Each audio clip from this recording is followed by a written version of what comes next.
Welcome to Physics Tube, your guide to understanding the universe.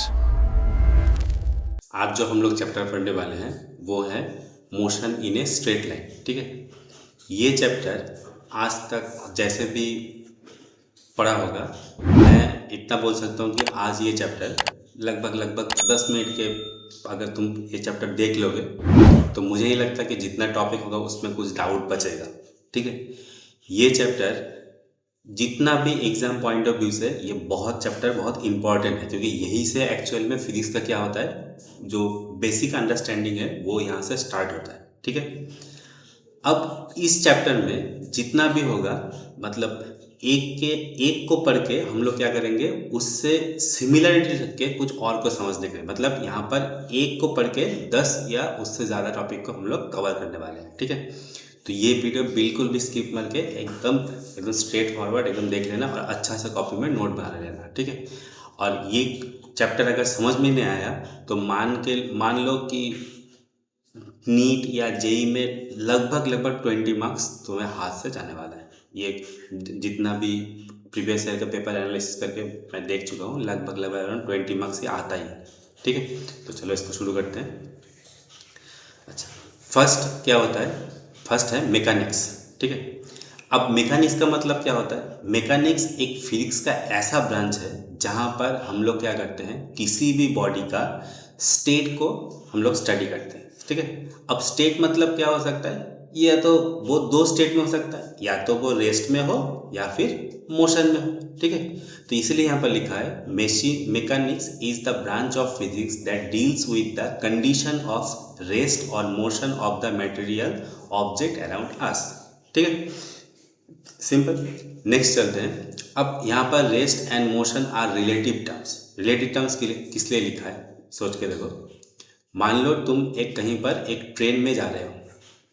ठीक है, एक train में तुम जा रहे हो, तो तुम यहाँ पर ट्रेन में बैठे हो और क्या कर रहे हैं, और एक आदमी ये प्लेटफॉर्म में और एक आदमी यहाँ पर बैठा हुआ है। अब सोच के देखो, तुम्हें क्या लगेगा, तुम ट्रेन से अगर बाहर में देखोगे तो लगेगा कि प्लेटफॉर्म मूव कर रहा है, उस आदमी मूव कर रहा है, और जो आदमी वहाँ पर बैठा हुआ था वो अगर तुम्हें देखेगा तो ट्रेन के साथ साथ तुम्हें भी क्या देखेगा, वो देखेगा कि तुम भी मूव कर रहे हो। इसका मतलब ये आदमी इसको देख रहा है कि मूव कर रहा है, और प्लेटफॉर्म वाला आदमी ट्रेन का आदमी को भी देख रहा है, वो क्या कर रहा है, मूव कर रहा है। अब ऐसा तो नहीं हो सकता कि हम लोग आँख से गलत देखेंगे। ठीक है, तो यहाँ से आँख से अगर गलत नहीं देखे तो मतलब नहीं, दोनों आदमी सही है।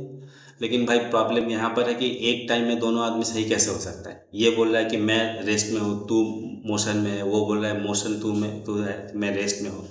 तो यहाँ पर इस कन्फ्यूजन को क्रिएट करने के लिए हमने जो यहाँ पर जो फिजिक्स में जो कॉन्सेप्ट है वो है, क्या है, फ्रेम ऑफ रेफरेंस। मतलब डिपेंड कर रहा है कि तुम जहाँ से देख रहे हो तो तुम्हारा फ्रेम ऑफ रेफरेंस क्या था, और मैं जहाँ से देख रहा हूँ वहाँ पर फ्रेम ऑफ रेफरेंस क्या था।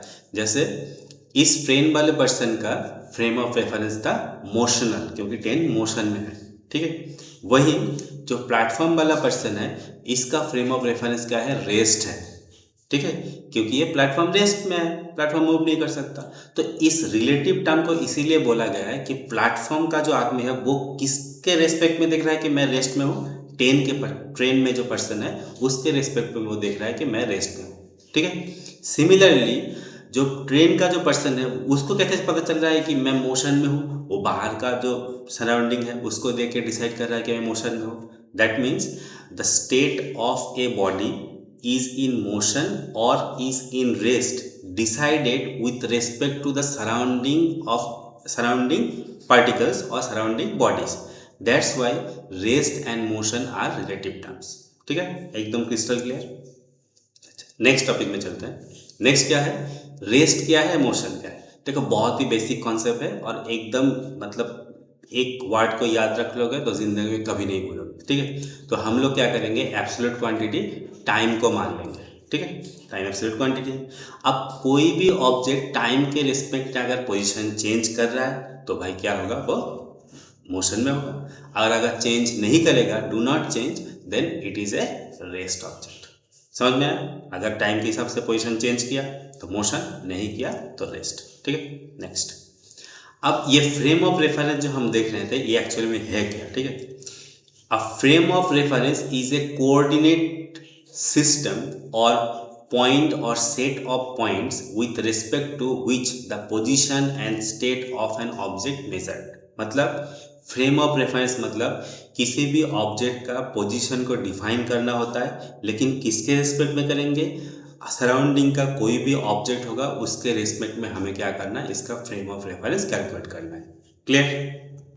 अब देखो, जो हम ट्रेन और जो प्लेटफॉर्म वाला आदमी का जब एग्जाम्पल देखे थे, तो ट्रेन क्या था, मोशन में था, और प्लेटफॉर्म वाला आदमी क्या था, रेस्ट में था।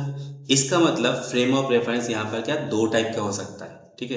पहला वाला इनर्शियल फ्रेम ऑफ रेफरेंस, दूसरा वाला non inertial frame of reference, ठीक है। अब ये इनर्शियल फ्रेम ऑफ क्या है, ये दोनों को हम लोग देखते हैं। पहला क्या है, इनर्शियल फ्रेम ऑफ रेफरेंस। अब इनर्शियल फ्रेम ऑफ रेफरेंस मतलब क्या होगा, an inertial frame of reference is a frame that is either at rest और moving with a constant velocity, ठीक है। मतलब सिंपल में बोले, इनर्शियल फ्रेम ऑफ रेफरेंस में हमें कोई एक्सक्लेरेशन नहीं चाहिए, ठीक है। अगर एक्सक्लेरेशन हुआ तो इनर्शियल फ्रेम नहीं होगा, क्यों, वेलोसिटी कांस्टेंट नहीं होगा, ठीक है। इसका मतलब यहाँ का जो मोशन है वो क्या होगा, कांस्टेंट लीनियर मोशन होगा, और एक्सक्लेरेशन क्या होना चाहिए, जीरो, ठीक है। अब यहाँ पर देखो, हमने जो न्यूटन का जो 3 लॉ देखा था वहाँ पर, तो फर्स्ट लॉ जो था वो क्या होता है, हमने पढ़ा था वहाँ पर। न्यूटन का फर्स्ट लॉ क्या करता था, मोमेंट ऑफ इनर्शिया को क्या करता था, वैलिड करता था, ठीक है। तो इसका मतलब इनर्शियल फ्रेम ऑफ रेफरेंस में न्यूटन्स लॉ वैलिड है, ठीक है, विदाउट एनी मॉडिफिकेशन, ठीक है। अच्छा, अब चलते हैं नेक्स्ट वाला। नेक्स्ट में क्या है, non inertial frame of reference. Non inertial frame of reference में भाई सीधी बात है, अगर इनर्शियल फ्रेम ऑफ रेफरेंस में अगर एक्सक्लेरेशन नहीं होगा तो नॉन इनर्शियल में क्या चाहिए, एक्सक्लेरेशन चाहिए, ठीक है। तो यहाँ पर जिस भी फ्रेम ऑफ रेफरेंस में एक्सक्लेरेशन होगा उसको हम लोग क्या बोलेंगे, non inertial frame of reference, correct. अच्छा, अब इसके बाद यहाँ का जो मोशन होगा वो क्या था, वहाँ पर एक्सक्लेरेशन जीरो था, यहाँ पर हमें एक्सक्लेरेशन चाहिए, ठीक है। अब एक्सक्लेरेशन अगर आ गया तो न्यूटन्स लॉ होल्ड करेगा, नहीं करेगा, इसलिए क्या है, Newton's law do not hold true, ठीक है। न्यूटन्स लॉ यहाँ पर हो ही नहीं सकता। इसका परफेक्ट एग्जाम्पल होता है यहाँ पर स्यूडो फोर्स, ठीक है। अब स्यूडो फोर्स में कौन आता है, फ्रिक्शनल फोर्स। क्यों, फ्रिक्शनल फोर्स में क्या होगा, तुम्हारा जो मोशन होगा या फिर मेरा जो मोशन है किसी भी ऑब्जेक्ट का, वो क्या करेगा, उसको रेजिस्ट करेगा, या इसका मतलब आइदर एक्सलेशन में होगा और रिटार्डेशन में होगा, क्योंकि अगर टाइम के हिसाब से वेलोसिटी घट रहा है तो वो क्या हो गया, रिटार्डेशन, ठीक है। अब आता है पॉइंट ऑब्जेक्ट का। ये एक बहुत ही इंपॉर्टेंट, मतलब छोटा टॉपिक है लेकिन बहुत इंपॉर्टेंट टॉपिक है, ठीक है। पॉइंट ऑब्जेक्ट को एकदम समराइज करके बोले तो क्या होता है, it is a fundamental idealisation used without, ठीक है, थ्रू आउट फिजिक्स। मतलब पॉइंट ऑब्जेक्ट एक ऐसा एक ऑब्जेक्ट है जहां पर मान लो क्या होता है, एक पूरा बॉडी का, मान लो इस पूरा बॉडी का जो मास होगा कैपिटल ए, उसको हम लोग एक छोटा सा पॉइंट में कंसीडर करेंगे, तो ये पॉइंट क्या हो गया, इस पूरा बॉडी का पॉइंट ऑब्जेक्ट हो गया। अब यहाँ पर मास है तो किसको बोलेंगे, पॉइंट मास। यही अगर इसका पूरा चार्ज इस पॉइंट में हम लोग कंसीडर करते हैं तो हम लोग क्या बोलते हैं, पॉइंट चार्ज, ठीक है। अब ये पॉइंट है तो किसी भी पॉइंट का कोई डायमेंशन होता है, नहीं होता, तो इसका डायमेंशन क्या होगा, जीरो डायमेंशन, ठीक है। कोई साइज नहीं हो सकता, वॉल्यूम भी नहीं हो सकता, ठीक है। अब इसमें आता है कि फाइनाइट प्रोपोर्शन। फाइनाइट प्रोपोर्शन मतलब क्या, हमने अभी बोला कि इसका जो टोटल मास है वो इस पॉइंट में क्या होगा, कैलकुलेट करेंगे। इसका मतलब समराइज करके टोटल जो मास होगा इस पॉइंट में डाल देंगे, ठीक है। अच्छा, अब आते हैं definition of one dimensional motion. अब one dimensional motion, two dimensional motion, three dimensional motion, ये बहुत ही यूनिक, मतलब एकदम इजी चीज़ है, ध्यान से सुनना, यहाँ पर कोई डाउट नहीं बचने वाला, ठीक है। वन डायमेंशनल मतलब क्या होता है, it is defined as the motion of an object along a straight line, ठीक है। अब स्ट्रेट लाइन क्यों बोला गया, मान लो कोई ऑब्जेक्ट है वो स्ट्रेट लाइन में मूव कर रहा है, ये ऑब्जेक्ट है वो स्ट्रेट लाइन में ऐसे मूव कर रहा है। अब तुम सोच के देखो, ये स्ट्रेट लाइन में अगर मूव कर रहा होता तो एक लाइन का क्या हो सकता है, डिस्टेंस, या फिर बोले तो लेंथ। ठीक है, अब तुम देखो इसका मोशन डिस्क्राइब करने के लिए हमें कितना पैरामीटर का जरूरत पड़ा, सिर्फ एक, तो इसीलिए इसका नाम हो गया वन डायमेंशनल मोशन। ठीक है, तो वन डायमेंशनल मोशन कैसा हो सकता है, कोई भी particle, any kinds of particle which move in A straight line is an example of one dimensional motion. Correct. अब जो टू डायमेंशनल मोशन होता है वो क्या होता है, टू डायमेंशनल मोशन में इसका मतलब वन डायमेंशनल मोशन मुझे एक पैरामीटर चाहिए था, तो टू डायमेंशन में कितना चाहिए होगा, दो। ठीक है, इसीलिए क्या बोला है, it is defined as the motion of an object that is confined to a flat surface और प्लेन। ठीक है, वो क्या था, स्ट्रेट लाइन था, ये क्या है, प्लेन और सरफेस है।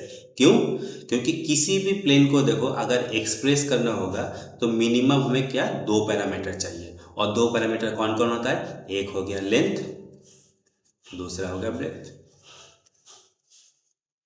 ठीक है, अब कोई पार्टिकल है जो क्या कर रहा है, मूव ऑन द, इसको मान लेते हैं ए बी सी डी, तो if a particle move on the A B C D plane और surface then it is considered as a two dimensional motion.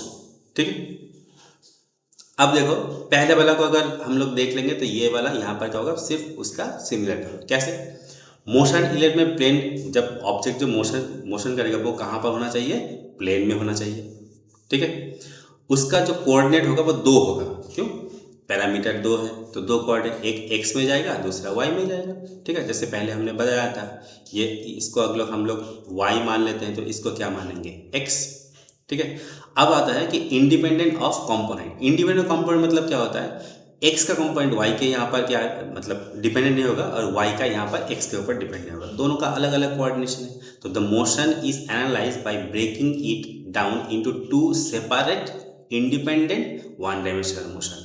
ठीक है, जो एक्स को अगर हम लोग स्ट्रेट लाइन मान ले तो ये एक वन डायमेंशनल मोशन हो जाएगा, वाई की तरफ एक स्ट्रेट लाइन मान ले तो ये एक, और एक क्या होगा, वन डायमेंशनल मोशन होगा। इसका मतलब टू डायमेंशनल मोशन क्या है, combination of two one dimensional motion. ठीक है, अब इसका नेचर जो होगा वो वेक्टर होगा। क्यों, यहाँ पर डिस्प्लेसमेंट हो सकता है, वेलोसिटी जो है वो भी टाइम के साथ अगर डिस्प्लेसमेंट हो रहा है तो क्या होगा, वेलोसिटी होगा। ठीक है, तो यहाँ पर इसलिए क्या है, इसका नेचर क्या है, वेक्टर नेचर है। अब चलते हैं three dimensional motion. Three dimensional motion क्या होता है, सिंपल, यहाँ पर थ्री लिखा है तो इसका पैरामीटर कितना चाहिए, थ्री। ठीक है, तो इसके लिए जो परफेक्ट एग्जांपल होता है वो क्या होता है, यहाँ पर एक क्यूबॉइड ले लो। ठीक है, अब भाई साहब देखो क्यूबॉइड का कितना पैरामीटर होता है, तीन। वो कैसे, एक हो गया हाइट, दूसरा हो गया ब्रेथ, और थर्ड वाला हो गया लेंथ। ठीक है, तो three dimensional motion also known as in motion in a space.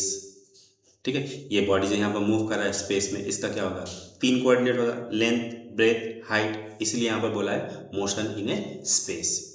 ठीक है, that means A motion describe with the help of three parameters then it is considered as three dimensional motion। अब यहाँ पर चलते हैं की फीचर। अब ये की फीचर में क्या क्या होता है, ठीक है, जैसे देखो थ्री डायमेंशनल मोशन अगर हो गया तो हम लोग कितना एक्सिस पकड़ सकते हैं, एक एक्सिस हो गया एक्स, दूसरा एक्सिस हो गया वाई, थर्ड वाला एक्सिस हो गया जेड। अब हमें पता है, या फिर आगे में चैप्टर में मैं यहाँ पर बोल ही दूंगा, वो क्या होता है, एक्स एक्सिस में जो यूनिट वेक्टर पकड़ते हैं वो क्या होता है, आई कैप। वाई एक्सिस के लिए हम लोग पकड़ते हैं जे कैप, और जेड एक्सिस में पकड़ते हैं के कैप। इसके लिए कोई टेंशन मत लो, आगे का वीडियो में जब चैप्टर आएगा मैं यहाँ पर पूरा डिटेल से एक्सप्लेन कर दूंगा। ठीक है, अभी की सिर्फ देख लो। यहाँ पर मान लो हमने एक एक्सक्लेशन का एक ले लिया, ठीक है, एक्सक्लेशन कंपोनेंट। अब कोई पार्टिकल अगर क्यूबॉइड में मूव कर रहा होगा तो उसके लिए कितना पैरामीटर होना चाहिए, तीन, इसलिए हमने तीन पैरामीटर लिए। ठीक है, अब उसका अगर एक्सक्लेशन होगा, और एक्सक्लेशन क्या है, एक वेक्टर क्वांटिटी है, दैट मीन्स एक्सक्लेशन का भी क्या होना चाहिए, तीन कंपोनेंट होना चाहिए। ठीक है, एक होगा ए एक्स, दूसरा होगा ए वाई, थर्ड वाला होगा ए जेड। अब ये एक्स एक्सिस में है तो इसको क्या करेंगे आई कैप, ये वाई एक्सिस में है तो इसको करेंगे जे कैप, और जेड एक्सिस में है तो इसको करेंगे के कैप। अब सबको ऐड कर दो, तो सबको ऐड करने के बाद क्या मिलेगा, एक्सप्रेशन मिल जाएगा। ठीक है, अब यहाँ पर एग्जाम्पल ऑफ 3 डायमेंशनल मोशन है। अब ज़्यादातर यहाँ पर एग्जाम्पल इतना इजी क्वेश्चन तो आएगा नहीं, तो एक बार इसको वीडियो को पॉज करके बस एक बार रीड कर लेना। मैंने यहाँ पर इसका जो कॉन्सेप्ट था ऑलरेडी यहाँ पर बता दिया। ठीक है, फिर भी कोई डाउट हो तो कमेंट सेक्शन में ज़रूर करना, मैं आंसर दे दूंगा। अच्छा, अब यहाँ पर आते हैं डिस्टेंस। ठीक है, अब देखो डिस्टेंस क्या होता है। डिस्टेंस होता है एक पार्टिकल का एक्चुअल पाथ। ठीक है, मान लो तुम अगर घर से स्कूल जा रहे हो तो देखोगे 2-3 रास्ता हो सकता है। इसका मतलब हर एक रास्ता में डिफरेंट रास्ता में जाएंगे, तो रोड से जाएंगे तो क्या होगा, डिस्टेंस अलग होगा। ठीक है, मान लो ये हमारा क्या है, घर है, और ये हो गया स्कूल। तो हमें कब इधर से भी जा सकते हैं, इधर से भी जा सकते हैं, और या इधर से भी जा सकते हैं। तो यहाँ पर तीनों पाथ का डिस्टेंस क्या है, अलग है। ठीक है, इसलिए डिस्टेंस को बोलते हैं it is the actual path traveled by an object between 2 points, that means initial and final points। ठीक है, अब इसका कैरेक्टरिस्टिक्स क्या होता है, देखो परफेक्ट तो कोई डायरेक्शन है नहीं, सिर्फ वैल्यू है, तो हम लोग क्या बोलेंगे, ये क्या है, एक स्केलर क्वांटिटी है। ठीक है, अब डिस्टेंस का अगर हम लोग मतलब डिसाइड तो नहीं कर सकते कि ये स्टार्टिंग पॉइंट है, यहाँ पर एंडिंग पॉइंट है, तो कहीं से भी जाए तो डिस्टेंस तो अलग अलग होगा। अगर डिस्टेंस अलग अलग होगा तो स्पेसिफिक कोई डायरेक्शन नहीं है, तो कैसे बोल सकते हैं कि ये वाला इस साइड क्या है, पॉजिटिव है, और इस साइड क्या है, नेगेटिव है। तो ये क्या होगा, हमेशा क्या होगा, नॉन नेगेटिव होगा। ठीक है, यहाँ पर कोई नेगेटिव होने का बात नहीं। अब ये पाथ डिपेंडेंट है। पाथ डिपेंडेंट क्यों है भाई, पहले वाला पाथ से जाएंगे तो डिस्टेंस अलग, से दूसरा वाला से जाएंगे डिस्टेंस अलग, थर्ड वाला में जाएंगे उससे डिस्टेंस अलग। तो इसीलिए इसको हम लोग बोलते हैं पाथ डिपेंडेंट बोलते हैं। ठीक है, और पाथ फंक्शन बोलते हैं। अब ऐसा यूनिट इसका क्या होगा, सिंपल, डिस्टेंस है तो क्या होगा, मीटर ही होगा। अब यहाँ पर अंडरस्टैंडिंग ऑफ डिस्टेंस में यहाँ पर एक बार देख लेना, ये मैंने ऑलरेडी वहाँ पर बताया था, तो फिर भी एक बार पॉज करके